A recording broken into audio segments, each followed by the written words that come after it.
यार मानना पड़ेगा हमारी मध्य प्रदेश सरकार कोविड के इस मुश्किल घड़ी में जिस तरह से संभाला।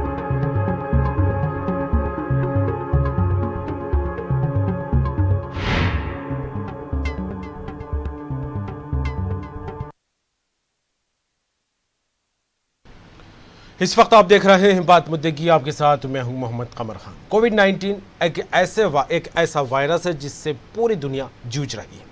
एक साल इसका दंश झेलने के बाद आर्थिक संकट मंडराने लगा था, लेकिन सरकार की कोशिश रही कि अर्थव्यवस्थाओं को पटरी पर लाया जाए और अनलॉक के सहारे धीरे धीरे आगे कदम बढ़ाए जाए। ऐसे में कुछ मुस्कान लोगों के चेहरों पर नजर आई, लेकिन कोरोना की दूसरी लहर ने न सिर्फ इस मुस्कान को फीका किया, बल्कि अर्थव्यवस्था के उगते सूरज को कहीं ना कहीं ग्रहण लगाती यह कोरोना वायरस की दूसरी लहर नजर आने लगी है। बढ़ते मामलों के बीच जनता में लॉकडाउन का डर बनने लगा है, तो सरकार की चिंताएं भी बढ़ गई हैं। विश्व बैंक और रेटिंग एजेंसियों ने शुरू में वित्तीय वर्ष 2021 के लिए भारत के विकास का पूर्वानुमान किया, जो कि भारत के 1990 के दशक के आर्थिक उदारीकरण के बाद के 3 दशकों में सबसे कम आंकड़ों के साथ देखा गया। अनुमान था कोरोना काल में तेजी से बढ़े पेट्रोल और डीजल के दामों से महंगाई लगातार मुंह खोलती नजर आ रही है। ऐसे में बढ़ते कोरोना मरीजों ने आम आदमी को सोचने पर मजबूर कर दिया। हालांकि आर्थिक गतिविधियां प्रभावित ना हो, इसे लेकर कुछ जगहों पर नाइट कर्फ्यू का सहारा लिया जा रहा है और कुछ ऐसे क्षेत्र जहां कोविड को लेकर स्थिति काफी चिंताजनक है, तो वहां लॉकडाउन भी लगाया गया। लेकिन कहीं ना कहीं चिंताजनक स्थिति के बीच जो 2 बिंदु काफ़ी अहम सामने आए, वो ये है कि सक्षम लोग चाहते हैं कि कोरोना ना हो और गरीब चाहता है कि लॉकडाउन ना हो। सरकार बीच का रास्ता निकालने की कोशिश कर रही है। लॉकडाउन और इकोनॉमी, इसी पर करेंगे चर्चा। मेहमान हमारे साथ जुड़ेंगे, लेकिन उससे पहले देखते हैं ये खास रिपोर्ट।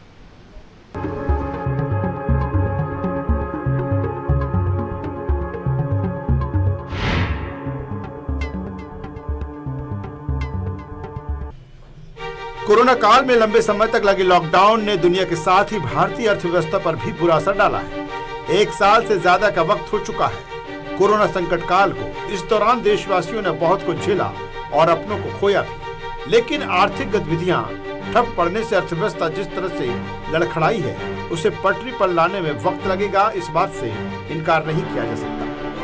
देश में बेरोजगारी बढ़ी, असंगठित क्षेत्र के मजदूरों को पलायन के लिए विवश होना पड़ा। ये तमाम संकट इस कोरोना काल में आए। अभी सब कुछ ठीक होता दिखाई देने लगा था, वैक्सीन भी आ गई, लोगों को वैक्सीन के डोज भी दिए जाने लगे। लगा कि अब कोरोना की जल्द ही विदाई हो जाएगी, लेकिन इसकी दूसरी लहर ने फिर आम जनों के साथ सरकार के माथे पर चिंता की लकीरें ला दी। महाराष्ट्र, गुजरात और दिल्ली के साथ ही मध्य प्रदेश में भी कोरोना दोबारा कहर बरपा रहा है, जिसे देखकर साफ लगता है कि देश एक बार फिर लॉकडाउन की तरफ जा रहा है। मध्य प्रदेश सरकार के गृह मंत्री डॉक्टर नरोत्तम मिश्रा ने साफ किया है कि सरकार इसको लेकर गंभीर है। सक्षम लोग चाहते हैं कोरोना ना हो और गरीब चाहता है लॉकडाउन ना हो। सरकार बीच का रास्ता निकालने की कोशिश कर रही है।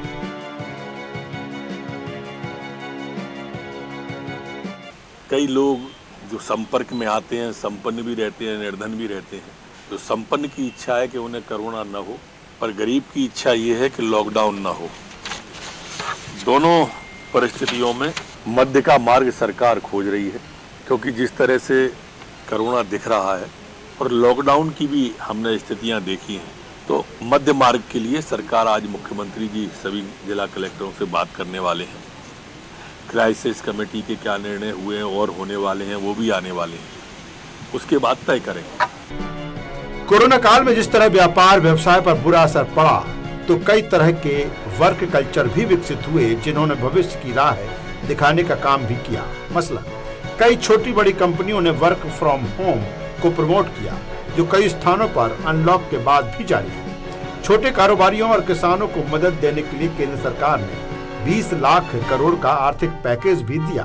ये सारी कवायतें लड़खड़ाती अर्थव्यवस्था को गति देने के लिए की गई थी, लेकिन जिस तरह कोरोना ने एक बार फिर रफ्तार पकड़ी है, उसने फिर नई चुनौतियां सामने ला दी है। कुल जमा जरूरत इस वक्त एहतियात बरतने को लेकर है और कोरोना की चेन तोड़ने का है, और इसके लिए सरकार की कोशिशें और हर खासो आम की जागरूकता ही बेहतर परिणाम ला सकती है। News world desk.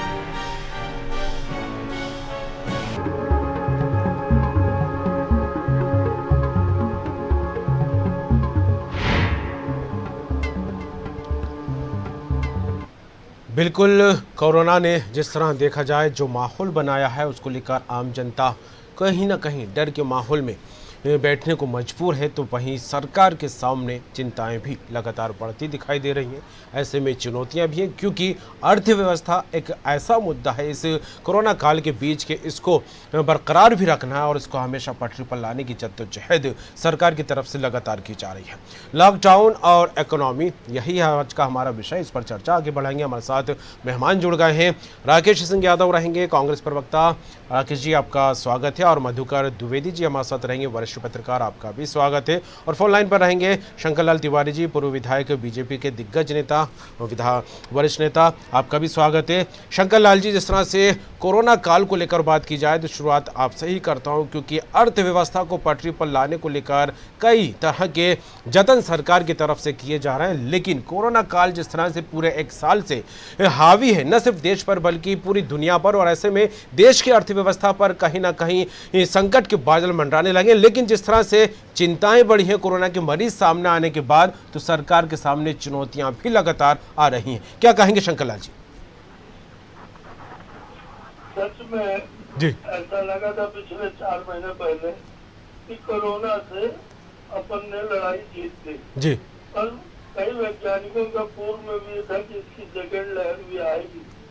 अन्य देशों में भी कहीं न कहीं सेकेंड लहर आई है और इस समय सच में पिछले महीने भर से जिस ढंग से कोरोना के मरीज मध्य प्रदेश के अंदर, महाराष्ट्र में जी, और केरल में, आपके दिल्ली में मिल रहे हैं, ये सरकारों के लिए ही नहीं, आम आदमी के लिए भी चिंता की बात हो गई। जी, और सच है ये, पिछले लॉकडाउन में हमको जीवन का फायदा तो हुआ। जो पिछला लॉकडाउन लगा था पिछले मार्च के बाद, उससे जनजीवन के को बचाने में तो लाभ हुआ, ये WHO ने भी कहा है, विश्व के वैज्ञानिकों ने भी कहा। पर उसके कारण आर्थिक स्थितियाँ, चाहे वो मेरे देश की रही हो, मेरे प्रदेश की रही हो और चाहे अन्य देशों की रही हो, बुरी तरीके से लड़खड़ाई है और बेपटरी हुई। जी, उनको पटरी में लाने का प्रयास पिछले 6-8 महीने से, लॉकडाउन खत्म होने के बाद से ही सभी सरकारों ने, उद्योगपतियों ने, व्यापारियों ने हर तरीके से करना शुरू किया जी, और निश्चित है ये कि तमाम प्रवासी मजदूरों को भी समस्या हुई। जी, पर एक बात और है कि विषम परिस्थितियों में भी हमने काम करना शुरू किया जी, और उसका भी लाभ मिला है आर्थिक गतिविधियों में। जी, वर्क फ्रॉम होम जी, कल्चर जो डेवलप हुआ, अभी भी लॉकडाउन खत्म होने के बाद भी तमाम कंपनियां और तमाम उद्योगपति, बिल्कुल कुछ जगहों पर अभी भी ये सिस्टम अपनाया जा रहा है, वर्क फ्रॉम होम, क्योंकि एम्प्लॉयज़ घर पर बैठकर काम कर रहे हैं, कंपनी के काम ना रुके, इकोनॉमी प्रभावित ना हो, उसको लेकर लगातार कदम उठते दिखाई दिए। शंकरलाल जी, मैं फिर दोबारा रुक करूंगा, इस वक्त चलूंगा राकेश सिंह यादव जी के पास। राकेश सिंह जी, जिस तरह से लॉकडाउन की प्रक्रिया लंबे समय तक हमने देखी, पहली लहर को लेकर कोरोना की बात की जाए, उसके बाद धीरे धीरे अनलॉक किया गया, अर्थव्यवस्था को पटरी पर लाने को लेकर कोशिशें जारी रहीं, लेकिन दूसरी लहर जब आई तो लॉकडाउन को लेकर जनता के बीच एक बार फिर डर का माहौल बनने लगा और ऐसे में सरकार अर्थव्यवस्था ना बिगड़े इसको लेकर कदम उठाने की बात कहती दिखाई दे रही है। क्या कहेंगे, क्योंकि मरीज लगातार बढ़ते दिखाई दे रहे हैं? राकेश सिंह जी। देखिए, बहुत स्पष्ट था जी कि जब पहली बार लॉकडाउन देश में किया गया था तो जितने के देश हैं उन्होंने लॉकडाउन इसलिए करा कि टाइम में वो अपनी मेडिकल व्यवस्थाएं, अर्थव्यवस्था कैसे चलाना, अन्य व्यवस्था को लॉकडाउन किया जाता है। हमारे भारत में लॉकडाउन का अर्थ ही राजनीतिक रूप से बदल दिया। जी, जहाँ कोरोना के पेशेंट बढ़ रहे हैं वहाँ लॉकडाउन आप कर दो, कोई स्वास्थ्य सुविधा नहीं है। अभी की बात कर रहे हैं, हम क्लिप पे नहीं जाते हैं, आज की बात करते हैं। आज जो कोरोना के पेशेंट बढ़ रहे हैं, क्या वो सरकार का फेलियर नहीं है? क्या शिवराज सरकार या केंद्र सरकार जो ये जानते थे कि हर जगह 2 या दूसरे देशों में भी बार बार कोरोना रिपीट, अलग अलग वेरिएंट में रिपीट हो रहा है, जी, वजह क्या है? ये भी तो सोशल डिस्टेंसिंग, मास्क और सैनिटाइज करने पे ध्यान देना गवर्नमेंट ने ही बंद कर दिया। आम नागरिक तो जब गवर्नमेंट निश्चित हो गई तो आम नागरिक तो बिल्कुल खुले रूप में घूमने लग गए। तो ये पहली गवर्नमेंट की गलती रही। दूसरी गलती, आज ये बात कर रहे हैं कि कोरोना रात का नाइट कर्फ्यू लगा देंगे तो रुक जाएगा, 6 से 12 तक हम लॉकडाउन कर देंगे तो रुक जाएगा। तो ये सरकार की एक असफलता है, ये उन कलेक्टर, उन संभागायुक्तों की असफलता है जो अपने जिले में, अपने संभाग में कोरोना को कंट्रोल करने के लिए कोई गाइडलाइन नहीं बना पाए। एक गाइडलाइन तय होना थी पिछले 3 से 4 महीने में कि ये गाइडलाइन का पालन होगा। भीड़ भरे बाजार हैं, वो इस तरीके से खुलेंगे, तरीके से बंद रहेंगे, स्कूल कॉलेजों की व्यवस्था रहेगी, कोचिंग की व्यवस्था रहेगी, लेकिन ऐसा कुछ नहीं हुआ। सब कुछ कागजों में रह गया। उठे अब कोरोना पेशेंट बढ़ रहे हैं, अब ताबड़तोड़ भागा दौड़ी मच रही है कि हम लॉकडाउन कर देते हैं। लॉकडाउन तो आपकी विफलता का सबूत है। लॉकडाउन कोई इस बात का सबूत थोड़ी कोरोना संक्रमण रुक जाएगा। वो तो कुछ बटन है, आप 8 दिन का 6 दिन का करेंगे, 6 दिन बाद उतने पेशेंट फिर मिलेंगे। इसको जड़ से मिटाने के लिए टेस्टिंग जो सबसे ज्यादा जरूरी थी वो लगभग समाप्ति हो चुकी थी मध्य प्रदेश में। जो जी चलिए राकेश सिंह जी, फिर रुक करूंगा मैं एक बार फिर। जिस तरह से आप सरकार का फेलियर बता रहे हैं, इसका जवाब मैं शंकरलाल जी से लूंगा। मधुकर द्विवेदी जी हमारे साथ जुड़े हुए हैं, वरिष्ठ पत्रकार। मधुकर जी, जिस तरह का माहौल एक बार फिर बढ़ रहा है, आम जनता के बीच कहीं ना कहीं डर है कि लॉकडाउन ना लग जाए। लॉकडाउन लगना कहीं ना कहीं आम जनता को इस बात की फिक्र करने पर मजबूर करता है कि अर्थव्यवस्था का क्या होगा, किस तरह हमारी दिनचर्या चलेगी। लेकिन जिस तरह से बातें निकलकर सामने आ रही हैं कि सक्षम लोग चाहते हैं कोरोना खत्म हो, आम लोग चाहते हैं कि व्यवसाय बंद ना हो, लॉकडाउन ना लगाया जाए, तो ऐसे में सरकार बीच का रास्ता निकालने की बात कहती तो नजर आ रही है। तो क्या लगता है, जिस तरह की भयावह स्थिति बनने के संकेत भी लगातार मिल रहे हैं, लॉकडाउन कितना जरूरी है और अर्थव्यवस्था को पटरी पर लाने को लेकर क्या कुछ कदम उठाए जाने चाहिए? देखिए जनाब, बहुत अच्छा हुआ था कि 1 साल बाद जो हालात बिगड़े थे 1 साल पहले, वो धीरे धीरे सब सुधरते गए, या यूँ कहिए आम आदमी की जिंदगी भी पटरी पर आ गई थी। बिल्कुल, लोगों को लगने लगा था कि अब ये कोरोना विदा होगा हिंदुस्तान से, राज्यों से। लेकिन दुर्भाग्य है कि ये फिर आ गया, और जो सेकंड फेज चल रहा है और जिस तरह बातें हो रही हैं, वो ऐसा लगता है कि भयावह स्थिति कहीं न पैदा हो जाए, क्योंकि एक ऐसा वातावरण बनाया जा रहा है कि ये सेकंड फेज बहुत घातक होगा, बड़ा खतरनाक होगा। कमल जी, सवाल सिर्फ जान का नहीं है, सवाल जहान का भी नहीं। सवाल ये है कि अगर यही सिलसिला चलता रहा तो ये सारे मेजर्स जो हम लोग कर रहे हैं, देश सरकारें कर रही हैं, उनका प्रतिफल क्या निकलेगा? अगर जान ही नहीं रहेगी तो जहान कहाँ बचेगा, और जहान नहीं रहेगा तो जान पर भी संकट आ जाएंगे। बिल्कुल, आज जो स्थिति है, सिर्फ जान पर तो संकट, सिर्फ जान पर नहीं संकट है, जहान पर भी है। जिस तरह से आर्थिक संकट हो रहा है देश में, आर्थिक गतिविधियां बिल्कुल पटरी पर जो आई थी, अब धीरे धीरे वो भी उतरती नजर आने लगी एक चंद सप्ताह में ही।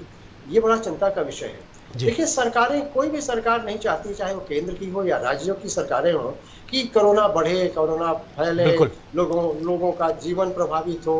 कोई कोताही भी नहीं बरतता। चाहे वो, अगर अपन मध्य प्रदेश की बात करें तो मध्य प्रदेश में भी जो सरकार रही कोरोना के वक्त, उसने भी शुरुआत में अच्छा काम किया। संयोग से वो नहीं रहे, दूसरे पार्टी की सरकार आ गई, शुरू दिन से ही सरकार ने काम किया। इसलिए सरकारों को तो हम किसी रूप में दोषी नहीं ठहरा सकते। केंद्र सरकार ने भी भारी भरकम राशि दी, पूरे देश में एक ऐसा माहौल बना कि नहीं, केंद्र सरकार बिल्कुल बिना किसी भेदभाव के काम कर रही है। लेकिन एक जो मैं बात जो कहना चाहूंगा वो ये है कि हमने भी बहुत लापरवाही बरती। बिल्कुल, आप देखिए, आप बाजार में जाइए, मार्केट्स में जाइए, देखिए क्या कोई कोरोना गाइडलाइन का पालन लोग कर रहे हैं? नहीं कर रहे हैं। तो दवाइयाँ कहाँ कारगर होंगी, वैक्सीन कहाँ कारगर होंगे यदि हम दूसरी गाइडलाइंस जो सरकार ने तय की है, बल्कि यूँ कहिए वो कारगर थी, लेकिन अब उसका जो है उल्लंघन होने लगा है। लेकिन मधुकर जी, कहीं ना कहीं एक बात ये भी निकलकर सामने आती है कि बेफिक्री जो रही पहले दौर के बाद, जिस तरह से एक बेफिक्री नजर आने लगी थी, और वैक्सीन आने की जिस तरह से बात सामने है, उसके बाद आम जनता और काफ़ी जिस तरह से प्रशासन उसको स्तर पर बात की जाए तो कहीं ना कहीं चिंता मुक्त होने की बात निकलकर सामने कि अब तो वैक्सीन आ गई है, अब कुछ नहीं होने वाला। इस पर मैं आपसे फिर प्रतिक्रिया लूंगा। शंकरलाल जी, क्या कहेंगे, जिस तरह से लगातार कोरोना के मरीज एक बार फिर बढ़ते दिखाई दे रहे हैं, पैर पसारता कोरोना एक बार फिर नजर आने लगा है। ऐसे में कांग्रेस को लेकर बात की जाए तो शुरुआत से ही सरकार गाइडलाइन नहीं बना पा रही है, सरकार जो है फेलियर साबित हुई, इस तरह की बात कहती नजर आई है। लेकिन अर्थव्यवस्था को लेकर बात की जाए तो कहीं ना कहीं कोरोना का असर उस पर भी बढ़ता दिखाई दिया है। शंकर लाल जी, मैं आपकी बात का जवाब दूं जी। इससे पहले कांग्रेस के मित्र की बात पर कहना चाहता हूं जी कि अगर राजनीति के लोगों को लोकतंत्र है, ठीक है, जिसको जो कहना है कहे, पर जिस ढंग से अभी हमारे राजेश जी ने कहा, यादव जी ने, जी कि सरकारें फेल रही है, आदरणीय द्विवेदी जी ने, वरिष्ठ पत्रकार हैं, जी, उन्होंने स्पष्ट किया कि सरकारों ने, और सरकार बने क्या, अधिकारी, कर्मचारी, पुलिस वाले, डॉक्टर, नर्सेज, पैथोलॉजी चलाने वाले, यही सरकार के अंग है। और मैं सोचता हूँ कि दुनिया में इनकी महामारी हुई और इन्होंने अपने जान भी जोखिम में डाल करके और कोरोना से लड़ाई लड़ी और मरीजों की सेवा करी।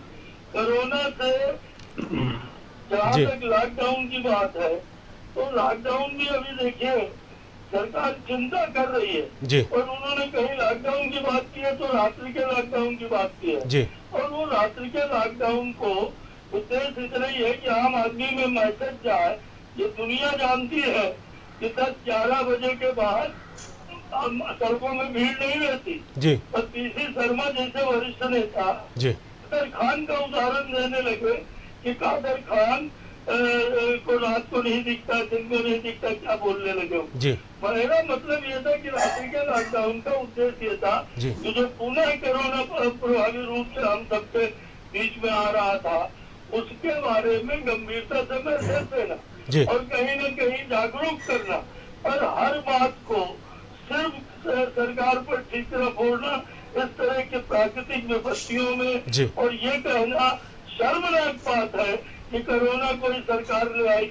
महाराष्ट्र के मामले में क्यों नहीं ज्ञान दे रहे हैं आदरणीय राजेश जी? केरल के मामले में क्यों नहीं ज्ञान दे रहे? दिल्ली के मामले में क्यों नहीं ज्ञान दे रहे? राजस्थान के छत्तीसगढ़ हमारे बगल में है, कोई मध्य प्रदेश भर में स्थिति नहीं बनी है, और इस नाते सरकार मुस्तैद है। सरकार की चिकित्सा सुविधाएं जितनी अधिक से अधिक वो बढ़ा सकते हैं, बना सकते हैं। आज वेंटिलेटर प्राय तमाम जिला अस्पतालों तक पहुंच गए, जांच की सुविधाएं हैं, और इस संकट की घड़ी में हम सबको एक होकर के और करने वाली बात जी, बिल्कुल जागरूकता, एकजुटता एक बड़ा हथियार है। कोरोना की रफ्तार को ब्रेक लगाने को लेकर जागरूक अगर लोग होंगे, एकजुटता से इसकी लड़ाई में साथ देते नजर आएंगे, तो कहीं ना कहीं जो तेजी से रफ्तार बढ़ रही है उसको ब्रेक लगाया जा सकता है। शंकर लाल जी, क्या कहेंगे? राकेश सिंह यादव जी जिस तरह से सरकार के फेलियर को लेकर बात की थी, उसका जवाब देते नजर आ रहे हैं कि माकूल इंतजाम कोरोना से लड़ने को लेकर सरकार ने लगातार किए हैं और गंभीरता से गाइडलाइन बनाते हुए कदम भी उठाए गए हैं, क्या कहेंगे?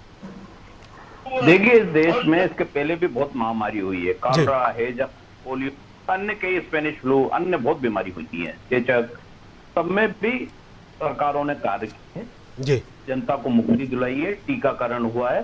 लेकिन ये जो सरकार, केंद्र सरकार या राज्य सरकार बोले, इस समय कोरोना के समय जिस तरह का डर पैदा कर लॉकडाउन करके लोगों को घरों में कैद करा, उसके बाद अपनी व्यवस्थाएं पूर्ण नहीं करी, स्वास्थ्य की अन्य व्यवस्थाएं नहीं करी, की जमात कभी हिंदू मुस्लिम हुआ। आज गृहमंत्री बोल रहे हैं अमीर और कोरोना का फर्क बता रहे हैं कि अमीर को चिंता है कोरोना हो जाएगा, गरीब को चिंता है लॉकडाउन ना हो। तो इसका मतलब कि कोरोना वायरस देख जाएगा कि अमीर को होगा और गरीब को नहीं हो। ऐसी सोच वाले लोग अगर सरकार में हैं तो आप बिल्कुल भूल जाइए कि या कोई स्थिति आपकी पॉजिटिव बनेगी, चाहे आर्थिक स्थिति भी होगी, वो नहीं बनेगी, क्योंकि सोच ही अलग है।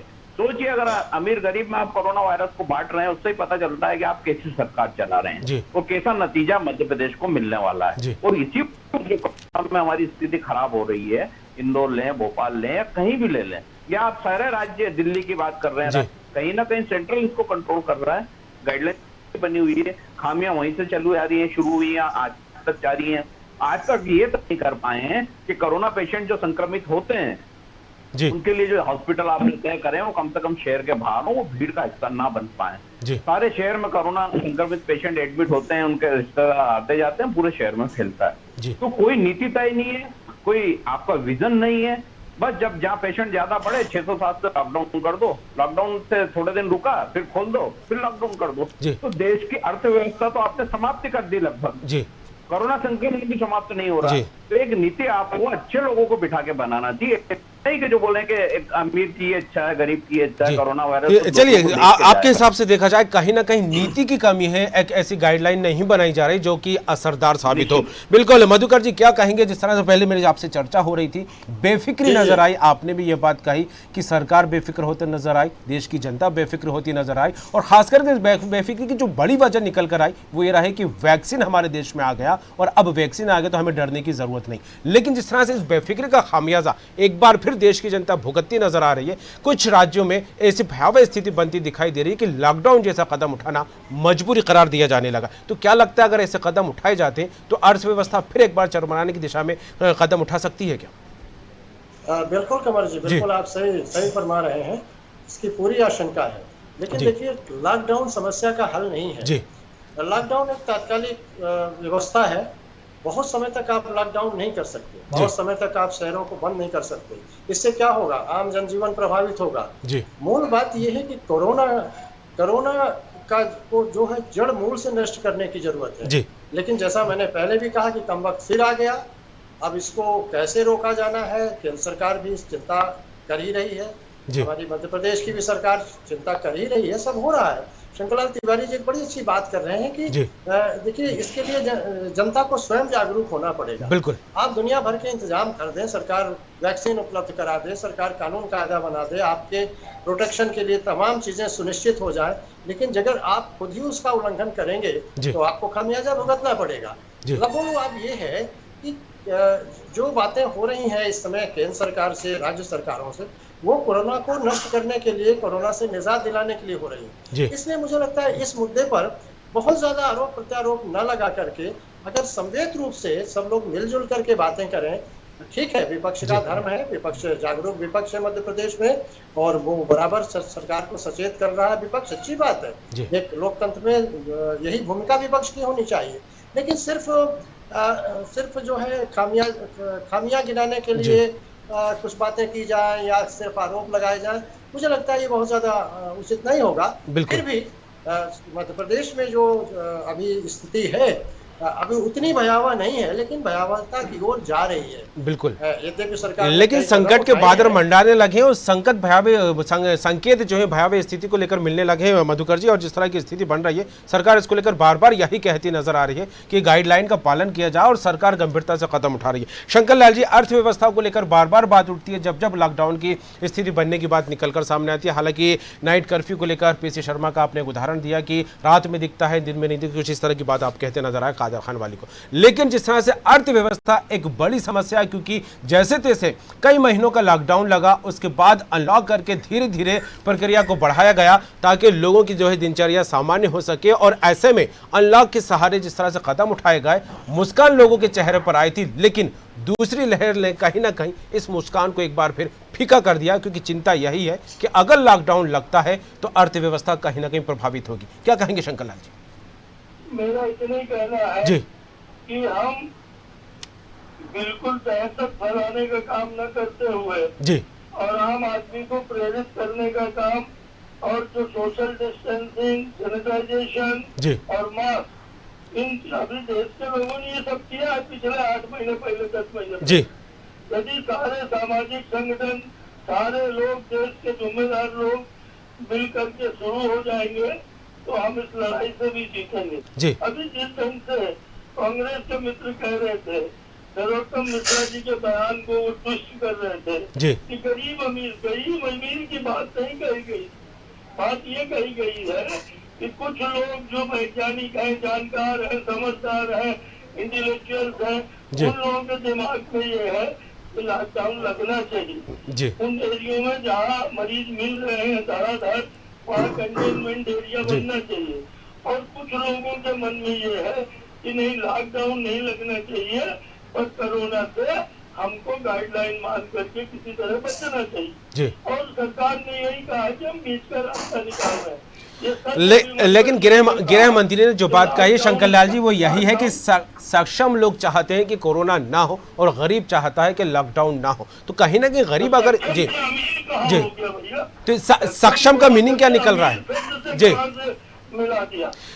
चलिए समझदार होना चाहिए जी। सक्षम से मतलब जो है जो सक्षम है इस बात को जानने में कि कोरोना किस ढंग से बढ़ रहा है। जी। एक रिक्शा चालक, एक आम आदमी, एक मजदूर आदमी जो अखबार नहीं पढ़ता, जो टीवी नहीं देखता बहुत दिन भर, वो इन सब बातों की जानकारियों से कई बार अछूता रहता है। बिल्कुल अर्थव्यवस्था चौपट ना हो, आर्थिक गतिविधियों पर किसी तरह का कोई प्रभाव ना हो शंकर लाल जी, इसको लेकर बीच का रास्ता निकाला जाए, इसको लेकर मंथन लगातार जारी है। लेकिन बार बार ये संकेत भी मिलते दिखाई दे रहे हैं कि अगर भयावह स्थिति हुई तो ना चाहते हुए भी लॉकडाउन का सहारा लेना पड़ेगा। तो क्या वाकई लॉकडाउन जैसा कदम उठाना हमारे लिए मजबूरी बन जाएगा? शंकर लाल, छोटी सी प्रतिक्रिया, कम शब्दों में। ऐसा लॉकडाउन उठाने की मजबूरी नहीं आएगी, मेरा व्यक्तिगत सोच है जी। और कुछ स्थानों पर जहां अधिक होगा मामला और जनता को बार बार कहने के बाद भी कुछ लोग इस बात को मानेंगे ही नहीं, वहाँ सख्ती निश्चित जरूरी है। भय बिन हो न प्रीत, सरकार वो कर रही है। चौराहों पर पुलिस खड़ी है, मास्क लगाने के लिए प्रेरित कर रही है, चालान कर रही है। ये अचानक पलटा है और इसलिए मुझे विश्वास है सरकार के प्रयासों पर, वैज्ञानिकों के प्रयासों पर और विशेषकर अपनी जनता पर। बिल्कुल जनता पर भरोसा करना पड़ेगा और जनता को जागरूक भी होना पड़ेगा। शंकर लाल जी, एक छोटी सी प्रतिक्रिया राकेश सिंह जी से लेना चाहूंगा। राकेश सिंह जी, अब पिछली बात में आप कहते नजर आ रहे थे ये क्या सोच पर सवाल उठाते दिखाई दे रहे थे, नीति सही तरीके से नहीं बन रही। लेकिन आज ही पूर्व मंत्री पीसी शर्मा की जो बात निकलकर सामने आई, उनका कहना है कि दमोह विधानसभा उपचुनाव में बाहरी व्यक्तियों की एंट्री पर रोक लगानी चाहिए, इससे कोरोना संक्रमण पर कहीं ना कहीं ब्रेक लगेगा। लेकिन सवाल यही उठता है कि 5 राज्यों में विधानसभा चुनाव है, बाहरी लोग तो वहां पर भी जा रहे हैं, तो क्या वहां कोरोना का संकट नहीं है? राकेश सिंह, देखिए मुझे तो ये लगता है जहाँ चुनाव है वहाँ कोरोना का संकट नहीं है। इन 5 राज्यों में कोरोना के कोई आंकड़े नहीं आ रहे हैं, आप देख रहे हो कम आंकड़े जी। दमोह में भी कोरोना के आंकड़े आपको नाके पर मिलेंगे। तो ये तो मैनेजमेंट काम करता है सरकार का, चुनाव आयोग का, कि वो कब बढ़ाना कब घटाना, ये तो सब मैनेजमेंट का खेल है। जहाँ तक नरोत्तम मिश्रा जी के बयान का अभी बोल रहे थे जी शंकर लाल जी, सक्षम का मतलब ये होता है, तो भारतीय जनता पार्टी की डिक्शनरी में मतलब होगा। सामान्य भाषा में तो उन्होंने 2 भाग में कोरोना को परिभाषित करा है, अमीर आदमी के लिए, गरीब के लिए अलग है। गरीब पे असर नहीं करेगा, अमीर पे असर करेगा। तो इस तरह की भाषा, इस तरह की शब्दावली एक गृह मंत्री को, वो भी मध्य प्रदेश में कोरोना जैसी महामारी को लेकर बोलना, ये शोभा नहीं देता है। हम हर चीज की तारीफ करेंगे अगर आप उस लायक काम करेंगे तो। मध्य प्रदेश की सरकार अगर चाहती तो कोरोना की ये सेकंड लेयर बिल्कुल जागरूकता को लेकर विपक्ष को भी कदम उठाने चाहिए राकेश सिंह जी। और एक अंतिम और छोटी सी प्रतिक्रिया बहुत ही कम शब्दों में मधुकर जी से लेना चाहूंगा। मधुकर जी, क्योंकि संकट के बादल लगातार मंडरा रहे हैं, अर्थव्यवस्था एक बड़ा सवाल बनकर सामने आ रही है, क्या कहेंगे बहुत कम शब्दों में? मधुकर जी। जी देखिए कमर जी, कोरोना भी ना हो, लॉकडाउन ना हो, पूरा समाज यही चाहता है, देश यही चाहता है। और कोरोना ना अमीर को पहचानता है ना गरीब को पहचानता है। इसलिए कोरोना हो ही नहीं, ऐसे प्रयास किए जाने चाहिए। और अमीर और गरीब की खाई को बांटने के लिए कोरोना को जमींदोज करना पड़ेगा। सरकारें उसके लिए काम कर रही, पूरे देश की सरकारें, केंद्र सरकार भी काम कर रही है।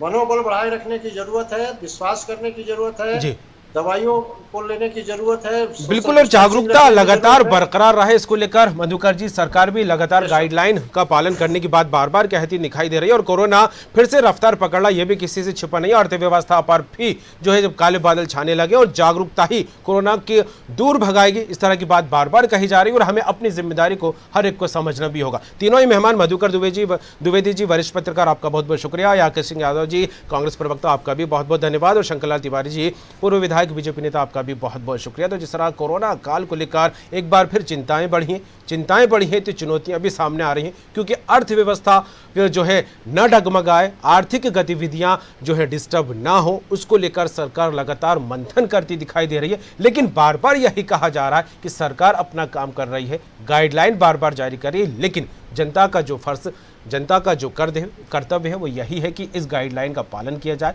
मास्क पहने, सैनिटाइजर का इस्तेमाल करें, बार बार हाथ धोएं, सोशल डिस्टेंसिंग का खासतौर से ध्यान रखें और भीड़भाड़ वाले इलाकों में ना जाएं, तो कोरोना की रफ्तार को कहीं ना कहीं ब्रेक लगाया जा सकता है। बात मुद्दे की भी फिलहाल इतना ही। ताज़ा अपडेट्स और बाकी खबरों का सिलसिला जारी रहेगा, बने रहिए।